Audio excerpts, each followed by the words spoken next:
Hello, everybody, and today I'm finally here to talk about the last few episodes of Your Friendly Neighborhood Spider-Man. I can't believe this show's already over. It came and went this February, and I gotta say, this Spider-Man show really touched me. Despite the fact that the actor I know I criticized in my first video, but this Spider-Man is really getting to me because how well it's versed into the Spider-Man lore and how the stakes are at an all-time high and the twists and turns are really good. This may not be my favorite animated Spider-Man, and the voice actor may have said some bad things, but I'm not going to let that ruin my experience with this show, so let's get started. So, Spider-Man and his friend Nico, I finally got her name right, and Harry Osborn are deciding to hang out because Harry feels like he's a third wheel, and so he wants to feel he's there for both of them. So Peter decides to have them over for a hangout, but of course Norman Osborn is at a press meeting, and he calls Peter up to go check on Oscorp because there's a possible break-in. So Peter suits up in his Spider-Man suit while Harry and Nico start to bond, and their dynamic is actually pretty good. They have a little bit in common, and they end up even picking out a VHS movie to watch. But when Peter sneaks out as Spider-Man, he bumps into a very familiar, awesome character, Daredevil. I'm immediately just jumping to it. So Daredevil's appearance, cameo in this episode is awesome. We finally get Charlie Cox's Daredevil team up with Spider-Man. Now we just need it in live action.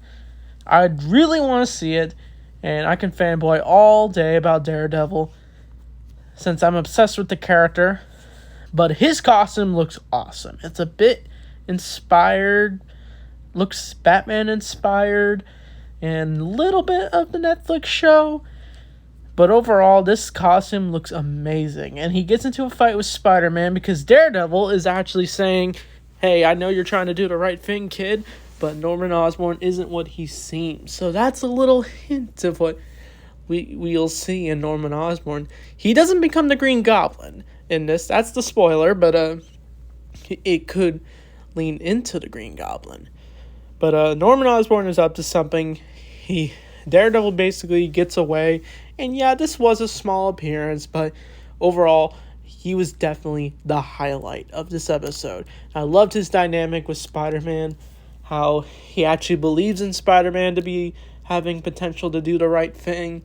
So yeah, it's not like in the Ultimate Comics where Daredevil's a total douche to Spider-Man, but in the main comics, the two are bros.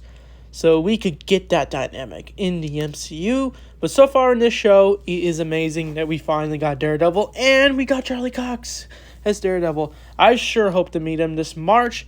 But anyway, Spider-Man does get home. And he ends up having to accidentally reveal that he is Spider-Man to Nico. And she is actually sad by it. And she ends up storming away because Harry actually thought she knew because the two trusted each other. But apparently that wasn't enough. But that's where we leave that episode. So I'm not going to go over everything in this episode. But I'm just going to kind of just talk about it. But the next episode where things get really deep is where Spider-Man is sent to take down one of Doc Ock's goons who are causing mayhem. And it's revealed to be the Scorpion. So Scorpion's finally in this show. I knew he was already coming. And we do see him in the MCU, but we didn't get much of him. But this is like what we were meant to get in the MCU. But this Scorpion is deadly as he causes mayhem for Spider-Man. He literally impales a bunch of people when Spider-Man tries to confront Ronnie,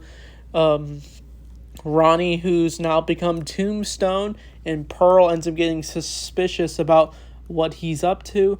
But this fighting going on with Nico and Spider-Man causes Spider-Man to hang out with Pearl for a bit until Ronnie runs off, and the two decide to break up because she doesn't like his lifestyle he has chosen. But Spider-Man decides to confront about it. But that's where everything goes wrong when Spider-Man does encounter the Scorpion at Tombstone's lair, whatever you want to call it. And the two get into a deadly fight, and he actually manages to damage Spider-Man.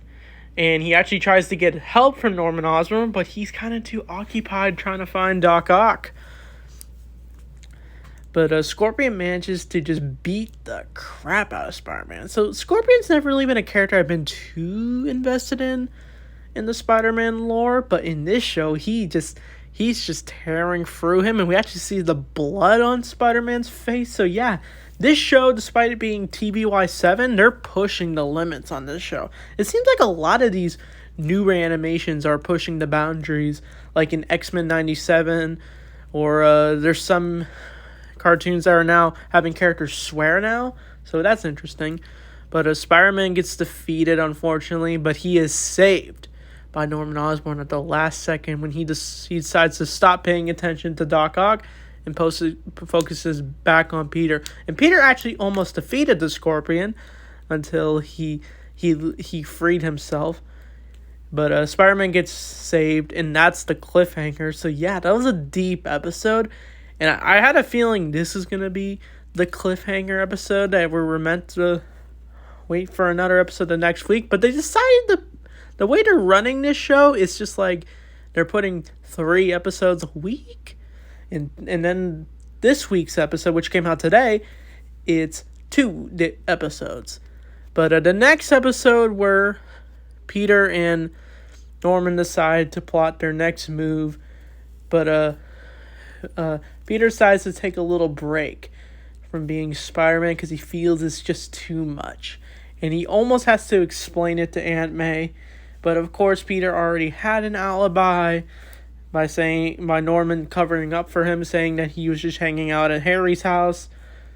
But Peter has to explain to Aunt May that he got into a skateboard accident. But of course, we know he's lying. But he ends up just having to break down to Aunt May, and it's a very touching moment, and he feels he's disappointing his friends, Norman Osborn, because he's also putting pressure on Peter, saying instead of with great power comes great responsibility, he says with great power comes great respect. So it makes Peter kind of lose his edge a little, but he decides to take a break from being Spider-Man for a bit. But I think earlier in the episode, Nico and Harry were also getting along. He was also teaching her how to drive and stuff, and so they're somewhat becoming friends, but she feels she just doesn't want to, like, she doesn't want to be lied to by Peter, because she basically, it's kind of looks like it's going for that cliche that the superhero must protect his loved ones by not sharing to them what he is, but they actually try to do it in somewhat a different way. I don't know how to explain it, but eventually, in the end, Nico does learn to love Peter.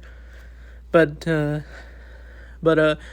big thing about this episode is Doc Ock finally gets arrested, and we see the appearance of Iron Man. So yeah, Iron Man's appearance in this episode was pretty neat, and he's voiced by the same ones from those Marvel animated cartoons. Like, he was apparently the new voice actor. I think his name is Mick Wright. I'm sorry if I said his name wrong, but he's apparently the new voice actor for Iron Man. I don't know what happened to the previous one in, like, Avengers Assemble, but I guess they found the new Iron Man voice actor. But he ends up arresting Doc Ock because he's against the Sokovia Accords. But he gets set up because of Norman Osborn. But Doc Ock is arrested, and Spider-Man ends up, I think what ends the episode is Peter ends up going up to Norman Osborn, and he ends up, like, saying he's too hard on himself or something. But that's where Norman tells him his little stance about the great respect. But then when he leaves the room, Harry decides to tell Peter that he's not trying to pick Norman's side, but he's trying to tell Peter that he could find his own way to respect himself while also being a hero. But things take a turn when the episode ends with Peter finally getting a new costume. Since the Future Foundation looking suit is now destroyed, he now has a new costume. And of course, the last 2 episodes, he wears the iconic red and blue costume. So it took till episodes 9 and 10 to finally wear the costume. But the 9th episode is where he finally decides to team up with Ronnie, and the two have a showdown with Scorpion, who has returned, and he's wearing a helmet this time, and Peter's gonna do whatever it takes to take down Scorpion, and he ends up actually finally defeating him when he finally has a flashback of what Norman said, and he ends up almost killing Scorpion, but Ronnie manages to stop him from doing it, and it gives like Tombstone a little arc for him. Like, he starts off trying to help his brother, and then he joins the bad guys, and then he finally decides to stop Spider-Man from not being himself, or he basically almost kills somebody because he's pushed to the edge, even towards Scorpion. He even tells him, like, hey, you can't be as bad as him. But he stopped Peter from killing, and they finally defeat Scorpion. But things are taking a turn as Norman Osborn is plotting his next move. And that's a quick glimpse at this episode. So that was a decent episode, episode 9. The first part of it was a little slow, but I don't know why. But I just have a low attention spans, but I'm doing my best to watch this show. But the 10th episode is where things finally do come to place, where it's revealed the reason why Norman Osborn has gathered various scientists in his little internship is so he can create a wormhole to outer space, but into other dimensions, but it's at a rare cost. But that's where Doctor Strange shows up, and we find out why he was fighting the Venom creature all the way back in episode 1. Is because we get a plot twist. It is time travel, because we get a bunch of cool action scenes where Spider-Man ends up trying to take down the Venom creature as they do open the wormhole, and it causes mayhem, and the thing returns, and it's actually probably from the Venom planet. But it gets into a final battle with Spider-Man and Doc Strange end up teaming up, and they open a wormhole, and it's actually revealed Spider-Man ends up going through various spaces, but Doctor Strange ends up opening the portal to a different moment. He ends up going back in time all the way to the first episode, and that's why Doc Strange was fighting the Venom creature in the first place, and what caused it. So, and one of the radioactive spiders ends up falling into the wormhole, and that's the one that bites Peter in the episode. So it's like Spider-Man basically caused himself to become Spider-Man in a way. That's the twist. But they end up defeating the creature by throwing him back into the portal and sealing it, but some of the venom gets into the wormhole. But I think this could be set up for Venom to show up or Black Suit Spider-Man. So we'll have to wait and see. But, yeah. We see Doc Ock plotting his next move, which could be for Season 2. So I hope we do see Doc Ock Season 2 of this show. But Spider-Man and Doctor Strange reconcile, and it's a nice moment. For sure, it reminds me of what we see in the MCU and like when we see Spider-Man and Doctor Strange in No Way Home. But the show ends with Spider-Man web swinging, and we actually get a scene with Aunt May talking to, which is revealed to be Peter Parker's dad. And we never really see Peter Parker's parents. We have in the comics, but that was a long time ago. We don't even see Peter's parents. And Peter's dad is voiced by Josh Keenan, the Spectacular Spider-Man voice. So that's pretty awesome. So that's Your Friendly Neighborhood Spider-Man. This show was definitely a lot of fun. It's a new interpretation of Spider-Man. Yeah, they do change the Spider-Man formula a little, which could turn big Spider-Man fans off. It kind of did for me a little bit, since I do really love Spider-Man, since he's easily my number one favorite Marvel character, and that's probably said that for a lot of people. Your favorite Marvel character is probably Spider-Man. I mean, what else is there? I mean, there's a bunch of other Marvel characters, but Spider-Man definitely tops it for me. But this show was really cool with, like, the Daredevil cameo. And he also makes another cameo at the end of the episode 10. But we could see more of Daredevil. I hope we do. But overall, this show was a lot of fun, in my opinion. As for what the actor said, I know I mentioned earlier, it's a shame what he said about this show, but I'm not going to I'm not going to let that ruin my experience with this show. So, yeah. So what do you think of Your Friendly Neighborhood Spider-Man? So, I don't know what I'll review next for Marvel. I think it'll be Daredevil Season 2. So, with that being said, thanks for watching, and I'll see you.